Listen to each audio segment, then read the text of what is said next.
Hello everyone, this is Priyanka K studying at Sri Venkateshwara College of Engineering.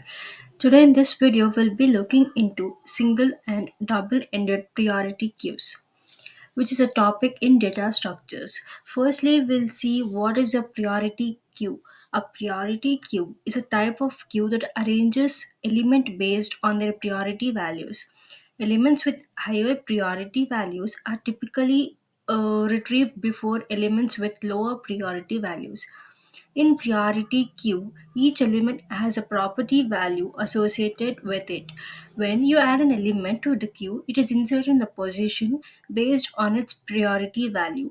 For example, if you add an element with a high priority value to a priority queue, it may be inserted near the front of the queue, while an element with a low priority value may be inserted near the back. There are several ways to implement a priority queue, including using an array, linked list, heap, or a binary search tree that is also called as BST. Each method has its own advantages and disadvantages, and the best choice will depend on the specific needs of your application. Priority queues are often used in real time systems where, in order in which elements are processed can have significant consequences. Next, we'll see properties of priority queue. So, if a priority queue is an extension of the queue with the following properties: every item has a priority associated with it. An element with high priority is dequeued before an element with low priority. If two elements have the same priority, they are served according to the order in the queue. In the below priority queue, an element with a maximum ASCII value will have the highest priority. The elements with higher priority are served first. How is priority assigned to the elements in the priority queue? In a priority queue, generally the value of an element is considered for assigning the priority. For example, the element with the highest value is assigned the highest priority, and the element with the lowest value is assigned the lowest priority. The reverse case can also be used, that is, an element with the lowest value can be assigned the highest priority. Also, the priority can be assigned according to our needs. Operations of priority queue. A typical priority queue supports the following operations. Insertion in a priority queue. When a new element is inserted in the priority queue, it moves to the empty slot from the top to the bottom and left to right. However, if the element is not in the correct place, then it will be compared with the parent node. If the element is not in the correct order, the elements are swapped. The swapping process continues until all the elements are placed in the correct position. Next, deletion in the priority queue.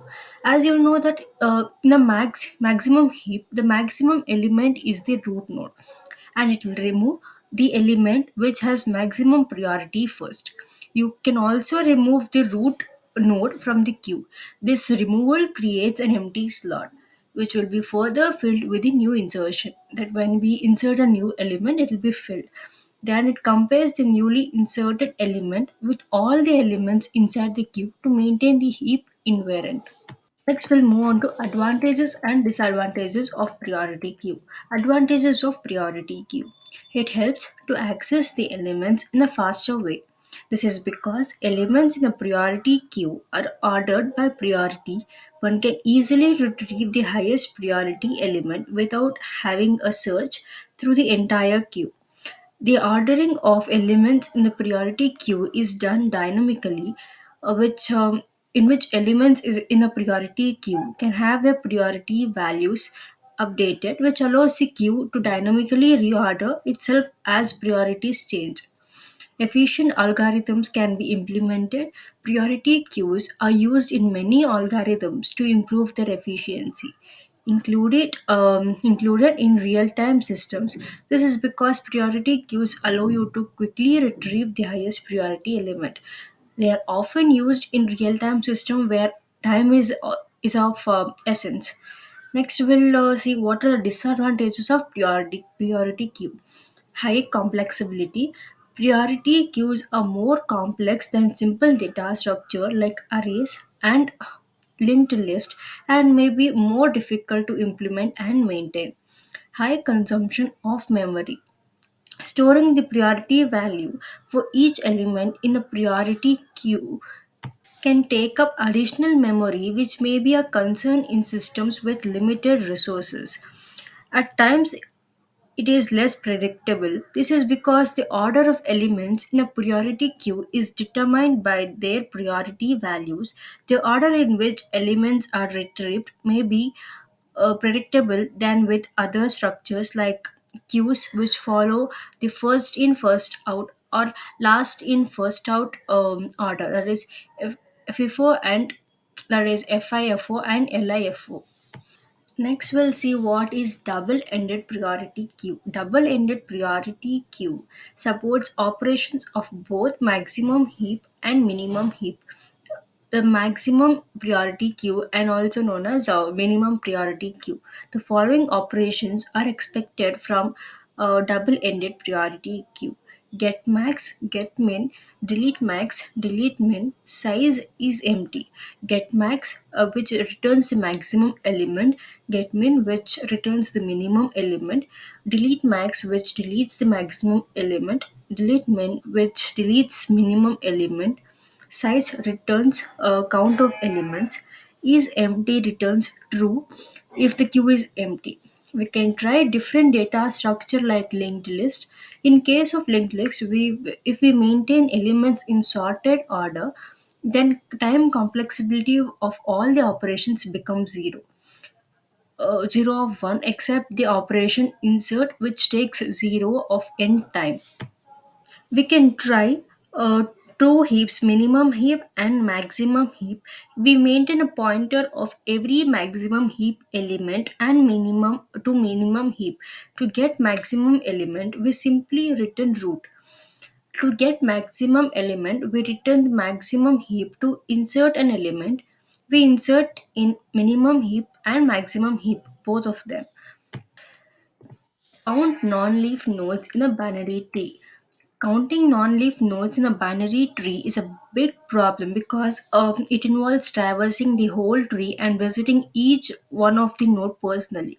It involves that we have to figure out of the number of nodes in a tree that contains at least one child node. Non-leaf nodes play an important role in understanding the structure and organization of a binary tree, as they continue to be intermediate point between the root node and the leaf nodes. In this article, we are given a binary tree and are supposed to find the total number of non-leaf nodes in the binary tree. For this, we have to repeatedly move across to or traverse the whole tree, count the non-leaf nodes in the left and right subtree, and add 1 to the result obtained. Advantages of non-leaf nodes in a binary tree. It provides an organized way in which the data is structured in the binary tree. Non-leaf nodes are also known for providing support for the advanced algorithms performed in the tree. It also helps in the efficient use of space in the binary tree and helps us in performing the task. They are also the absolute path for the divide of conquer problems. Get a binary parent tree. In a binary tree, every single tree has a parent node. We have given a binary tree and a node, and the main task is to find the parent of the given binary tree node. When we talk about the binary tree, we also know that every tree has a parent node, which is the node that exists just above the current node. They can have very helpful when it comes to organizing certain set of nodes. There are many advantages of a parent binary tree, some of which are the first advantage of parent binary tree. When we are performing operations, we can easily modify or update the links that are present between the nodes, which makes the modifications in the tree very useful.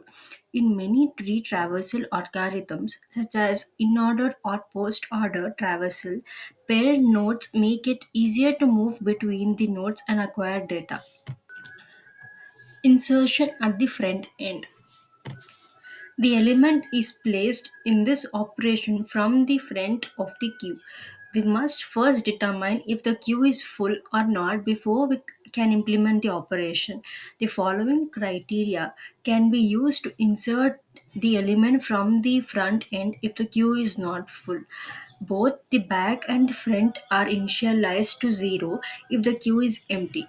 Both will now make a reference to the first element. Otherwise, if the front is less than 1, verify when it is located, where it is located before reinitializing it using front. Uh, it is equals to n minus 1 or the final index of an array. Insertion at the rear end. The element is placed in this operation from the back of the queue. We must confirm that the queue is not full once more before carrying out the procedure. The following criteria can also be used to insert the element from the back end if the queue is not full. Both the rear and front are initialized to 0 if the queue is empty. Both will now make a reference to the first element. Otherwise, add 1 to the back. If the rear is at the final index or size equals minus 1, we must make the rear equals to 0 rather than raising it by 1. Now deletion at the front end. The element is removed from the queue's front and end during this action. We must first determine if the queue is empty or not before we can implement the action. If cannot conduct the deletion if the queue is empty, that is if front equals minus 1, which is the underflow condition. The following criteria can also be used to insert the element from the front end if the queue is not full. Set the rear and front to minus 1 if the DQ only has one element. Otherwise, set front equals 0 if the front is at the end, meaning front equals size minus 1.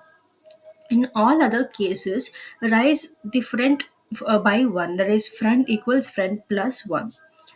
Deletion at the rear end. The element is removed from the back of the queue during this procedure. We must first determine if the queue is empty or not before we can implement the action. We cannot conduct the deletion if the queue is empty, that is, if front equals minus 1, which is the underflow condition. Set the rear and front to minus 1 if the DQ only has one element.